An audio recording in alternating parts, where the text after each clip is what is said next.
Hello everyone, Dr. Ipshita here. Welcome back to my channel. Today we are going to learn 10 points about basal cell carcinoma. So, basal cell carcinoma is the most common human malignancy and it is the most common malignant eyelid tumor which encompasses 90% of all cases. So, what are the known risk factors for BCC? It is it is known to occur more commonly in fair skinned people who are unable to tan, or in people with chronic sun exposure or exposure to ionizing radiation or arsenic, or people with scars. Known systemic associations are xeroderma pigmentosa, golden goal syndrome, Moetuer syndrome, and Basic syndrome. So, where does it occur most commonly? Most common is the lower lid, followed by the medial canthus, then the upper lid, and then least common is the lateral canthus. How does it spread? This is a slow growing tumor. It is not metastasizing, but this is locally invasive. More so, if this is near the medial canthus, it is more prone to invade the orbit and sinus. So, histopathology is BCC is something important and we need to know.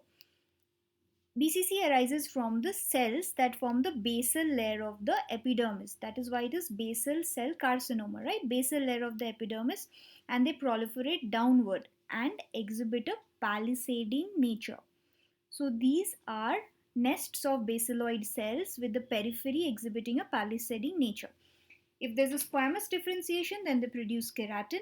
Histopathological types are hyperkeratotic, sebaceous, adenoid, and sclerosing. Clinically, BCC can be nodular, like we can see here. It's a shiny, firm, pearl-like nodule with overlying dilated vessels. This type is slow growing. Second type is nodulo-ulcerative. This is what is most commonly known as rodent ulcer.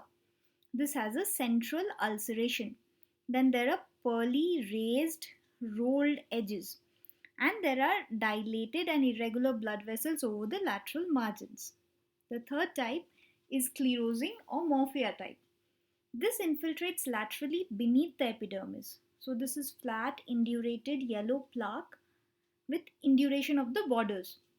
These are more extensive on palpation than can be seen on inspection. So how do we investigate BCC? We can do a biopsy, which can be incisional, where using a blade or a biopsy punch only a part of the lesion is removed, or excision, where the entire lesion is removed.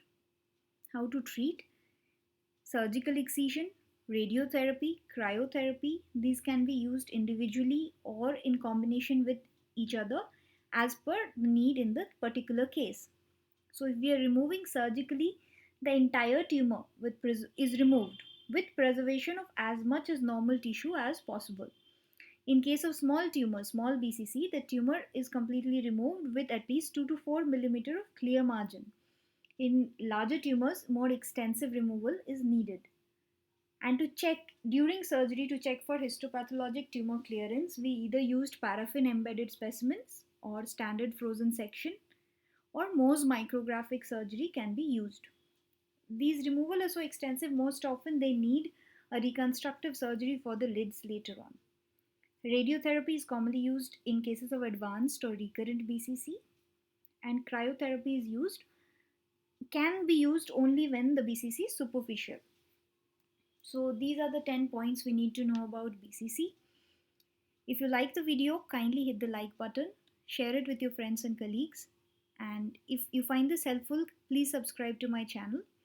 If there are topics you'd like me to cover, please leave them in the comment section. Hope this was helpful. Thank you.